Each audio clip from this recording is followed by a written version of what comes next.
इस चित्र को गौर से देखिए। प्रश्न चिन्ह बने इस आकृति में हमें 7 बिंदु नजर आते हैं। इन 7 बिंदु को 7 नक्षत्र माना जाता है। इन्हें सप्त ऋषि मंडल के नाम से जाना जाता है। ये सप्त नक्षत्र सप्त ऋषियों को दर्शाते हैं। इस प्रश्न चिन्ह के अंतिम भाग से शुरुआत करते हैं। यहाँ से पहले बिंदु को मरीचि ऋषि के नाम से जानते हैं। उसके बाद में जो बिंदु है वो कहलाते हैं ऋषि वशिष्ठा। ऋषि वशिष्ठा की बाईं ओर आपको एक छोटा बिंदु नजर आएगा। ये बिंदु ही है अरुंधति।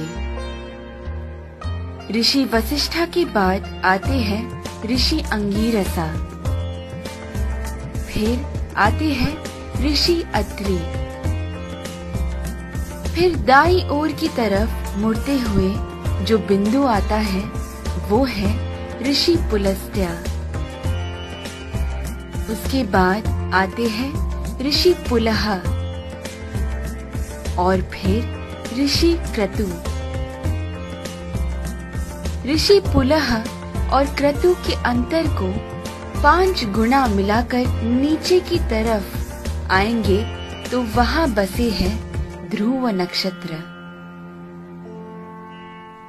सदा उत्तर में रहने की वजह से उसे ध्रुव नक्षत्र कहा जाता है। इंग्लिश में हम इसे नॉर्थ स्टार के नाम से जानते हैं। बाल्यावस्था के ध्रुव नक्षत्र अगर उत्तर में बसे है तो वृद्धावस्था के अगस्त्य नक्षत्र दक्षिण में बसे हैं। अगस्त्य और ध्रुव नक्षत्र हमेशा उसी स्थान पर ही पाए जाते हैं। इन दोनों के बीच में मौजूद आकाश गंगा सतत घूमती रहती है। इस कारण से हमारी धरती अक्ष के ऊपर घूमती रहती है। ये सच है कि सारा जगत भगवान के इर्द गिर्द घूमता रहता है, लेकिन वो हमें कभी नजर नहीं आ सकता। भूमि के अनेक कालों में से उसे 4 काल में छांटते हैं। ऊपर नजर आ रहा पीठ के बल सोया हुआ प्रश्न चिन्ह के आकार में बना हुआ सप्त ऋषि मंडल हमें वसंत ऋतु में ठीक ऐसे ही नजर आता है।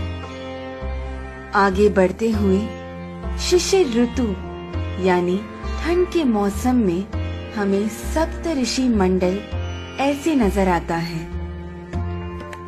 फिर शरद ऋतु में जब सारे पत्ते झड़ने लगते हैं तब सप्त ऋषि मंडल हमें ऐसे पीठ के बल सोया हुआ प्रश्न चिन्ह के आकार में नजर आता है। और फिर ग्रीष्म ऋतु यानी गर्मी के मौसम में हमें सप्त ऋषि मंडल ऐसे शीर्षासन कर रहे प्रश्न चिन्ह की आकृति में नजर आता है। चाहे जो भी हो, जब हम ये सारे प्रश्न चिन्हों को एक साथ में देखते हैं, हमारे सामने एक विशेष आकृति हमें बनता हुआ नजर आता है। वही कहलाता है हमारा स्वस्तिक।